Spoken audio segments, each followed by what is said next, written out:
God. Guru Devo Bhava. Guru is the God. The teacher is the God. And that's how the concept of God is inculcated in our lifetime. It is interwoven with our life. And that's why anything which is beyond the understanding is transformed into a form of a God. And that's why we have several gods in our faith.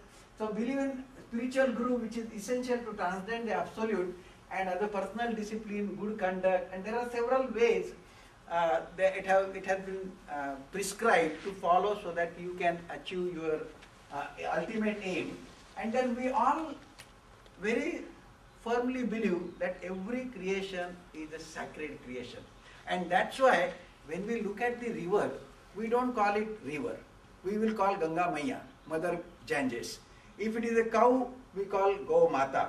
Cow is the mother. And now, for other people who don't understand or who haven't looked at this Indian philosophy, they think, how cow will be your mother? Cow is cow. You cut it and eat it. And for an Indian, to cut a cow becomes, oh my God, sacrilege. It just, we cannot do.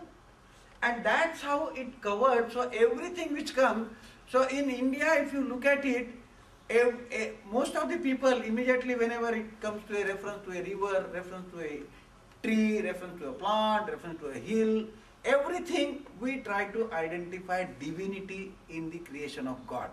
And that's why if you see these scriptures, most of the Indian scriptures will try to identify divinity in the creation of God, and everywhere you will find those evidences that yes, divinity exists everywhere. Whatever is created by the God is divine in itself.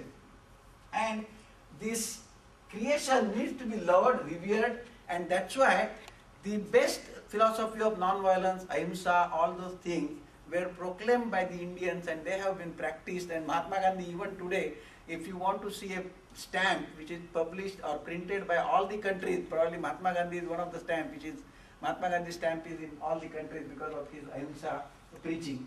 And then we don't believe really in a particular religion, we believe in a way of life. And that's why India has thousands and thousands of sects, but each of these sects finally teach the same thing of moksha, concept of nirvana, and there is a similarity within this diversity which is taught and which is preached by the thing. And most of these religious paths or sects which have been proclaimed in India, they all reach to one, follow the one stream and reaching to the God. So there is a very beautiful saying in Sanskrit which really expresses this philosophy is Akashat patitam toyam yatha gacchati sagaram sarvadevan namaskaraha keshavam pratigacchati. As the raindrop waters come from the sky and then finally through hundreds and thousands of rivers reach the ultimate ocean, that is the ultimate where the raindrop water wants to go. In the similar way, you preach any of these 33 million or 330 million gods, the ultimate it goes to the Keshava, or the ultimate spirit of the God Krishna. That's what it is said. So diversity is really the soul of the Indian culture or Indian philosophy in this concept. And that's why we nurture this philosophy or nurture this way of life since childhood. So obviously, this Hindu philosophy is an all-inclusive philosophy. It includes everybody. So anybody, any sort of diversity you will feel, it will be easily accommodated. And Hinduism had a great capacity to digest all the philosophies which came in India till a significant level until this conversion concept came. After the conversion, it really became challenging because there was no conversion concept in the Hinduism. Second very interesting aspect was it was holistic. Indian culture always thought holistically, always thought in a total picture. It never could go into a sectarian or thought. And this philosophy was applicable to total humanity. You pick up any verse from Gita, any verse from Vedas, any verse from any of the scriptures and try to implement it. It doesn't need any religious practices there. It is applicable to the total humanity, and everywhere it is applicable you can use it and do it. Karmanyeva adhikaraste ma phaleshu karachana. Do the karma, don't expect any returns out of your karma. Now this philosophy has nothing to do with any religious scriptures or any religious beliefs. You can practice it irrespective of what religious beliefs you have. So this type of whole Indian philosophy was developed in such a way that it has a universal appeal and it has an application to the humanity at large. But second thing, which and very interesting similarity I find it, that all the traditions which were existing for more than 2000 years, they are, if you look at Africa, Africa had more than 1000 African traditions. There were Zulus, there were Xhosa, there were Kikuyu, there were Asante, there were Yorubas, Igbos, there were 1000 different African traditions were there. Pick up any traditional wisdom of this, it is applicable to total humanity. Not only the African tradition, you come to the land of America. American continent had more than 500 nations. There were Mayas, Incas, Aztecs, Lakotas, Dakotas, Hopis, Onondagas, Oneidas, all these Iroquois, all these people, Squamish nations, all these people, look at their philosophy. Their philosophy was applicable to, or is applicable to total humanity. There was no discrimination. Irrespective of your religious beliefs, you can practice these Native American traditions or philosophy. A simple saying what Native Americans say, that you don't borrow the earth from your previous generation, you borrow it from the next generation. You don't get it from your previous generation. So obviously this was, and second very good aspect of this philosophy was it was applicable to the human being in totality and total humanity. And for that example, I have a very nice example.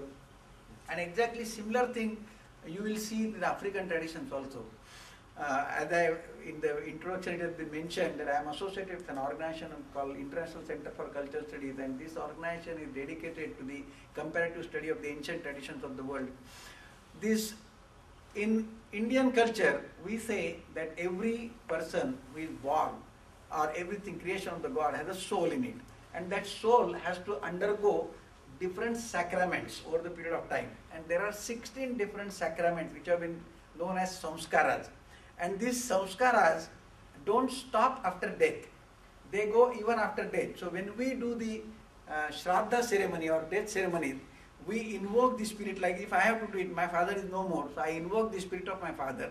I invoke by his name. Then I invoke the spirit of my grandfather, and then I invoke the spirit of my great-grandfather, and then I invoke the spirit of the first name, which for me as a person is Kashyap Rishi. That was the great saint in the tradition. So this is how we connect it. So for 3 generations, this samskara continues as a Shraddha ceremony. In African traditions, very interestingly, they call it as living ancestors and dead ancestors. So the ancestors 3 generations before you are known as living ancestors, and then further down they are known as dead ancestors. Exactly a similar thing for the living ancestors. What are the prescriptions which Africans tell is that living ancestors interfere with your life, so you have to give them much more than the dead ancestors. And it is so simple. You take yourself, pick up you, and then when you stand here, whether you want it or not, your father is influencing your personality, your grandfather is influencing your personality, and your great father has influenced the grandfather's personality, so your great grandfather also influenced. So 3 generations before are influencing you whether you want it or not. And whether your children want it or not, you are going to influence 3 generations after you. So obviously it is a connection of 7 generations. And this is, that whole connection needs to be linked in these sacraments, and that's why the 16 samskaras don't stop at the death, but we go even beyond. So the human being in totality is considered at least 3 generations after death, and that's how this whole picture comes up. And even in many other traditions, this is a very common thing consisting of living and